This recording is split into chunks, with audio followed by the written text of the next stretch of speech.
Bienvenue. Aujourd'hui, on se penche sur une sourate assez courte mais dense, Al-Inshirah, le chapitre 94 du Coran. Mhm. Révélée à la Mecque, elle aborde ce passage de, disons, la détresse à l'apaisement.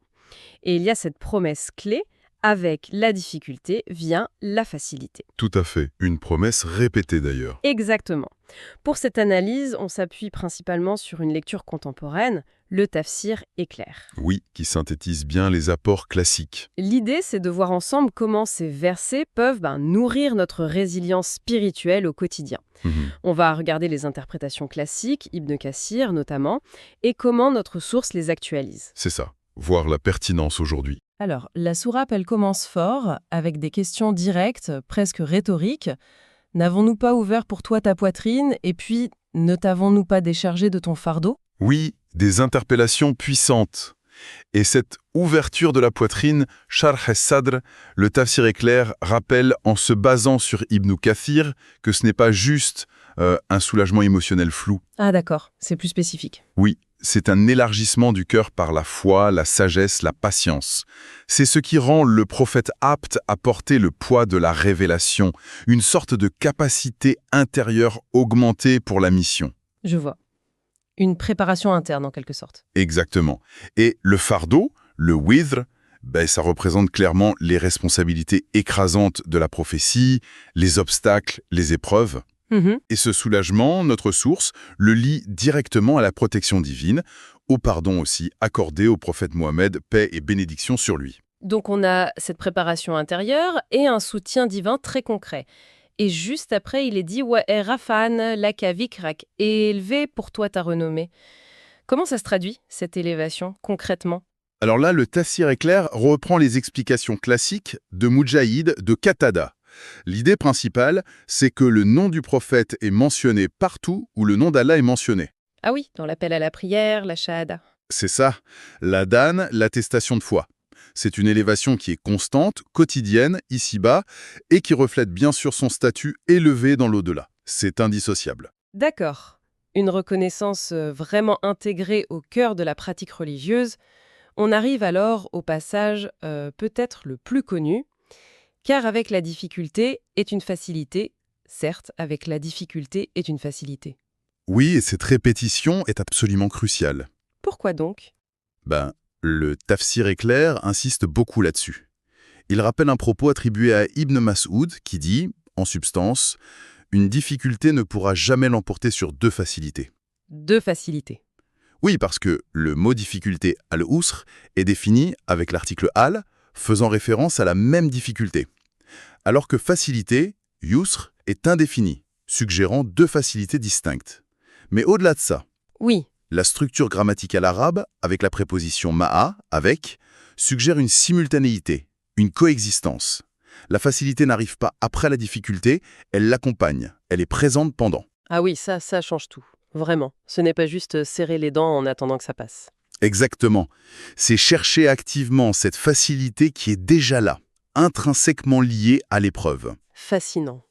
Et comment comprendre alors l'exhortation qui suit à la fin? Quand tu t'es libéré, alors engage-toi, redouble d'efforts, et vers ton Seigneur aspire, oriente ton désir. Ça veut dire quoi concrètement quand tu t'es libéré? Alors, notre source, le tafsir éclair, expose les différentes interprétations. Certains disent « Une fois libéré des affaires du monde, tourne-toi vers l'adoration ». D'accord? D'autres, une fois une tâche prophétique ou un acte d'adoration terminé, enchaîne directement avec un autre, sans temps mort, ne relâche pas l'effort. Une sorte de dynamisme continu. C'est ça, le message commun souligné par notre source, c'est la persévérance, la constance dans l'effort spirituel et l'orientation exclusive de son désir, de son aspiration, rarba, vers Dieu seul. Ne pas s'arrêter dans le bien, en somme. Voilà. Une tâche finie, on se tourne vers la suivante, que ce soit une prière, une invocation, aider quelqu'un, toujours avec cette intention tournée vers le Seigneur. Et alors, comment on peut transposer ça aujourd'hui? Qu'est-ce que le tafsir éclair suggère comme application pratique? Plusieurs pistes intéressantes. Par exemple, pour gérer la charge émotionnelle, le stress, cette idée d'ouvrir sa poitrine peut se traduire par renforcer sa foi, oui, mais aussi par l'invocation ou même, de manière plus pragmatique, par une meilleure organisation qui allège l'esprit. D'accord, trouver son propre char à sadr. en quelque sorte. Et face aux défis concrets, les études, un travail difficile, une situation familiale tendue, le texte invite, selon notre source, à ne pas juste subir, mais à chercher activement la facilité qui accompagne cette difficulté.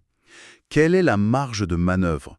Quelle est la porte de sortie déjà présente? Plutôt que de se sentir écrasé, identifier l'aide potentielle, l'issue. C'est ça. Ça pousse aussi à réorienter nos aspirations profondes. Peut-être moins chercher la validation des autres, la renommée sur les réseaux sociaux par exemple, hein, et plus aspirer à ce qui plaît au Créateur, à l'élévation spirituelle. Et enfin, voir notre progression comme un flux.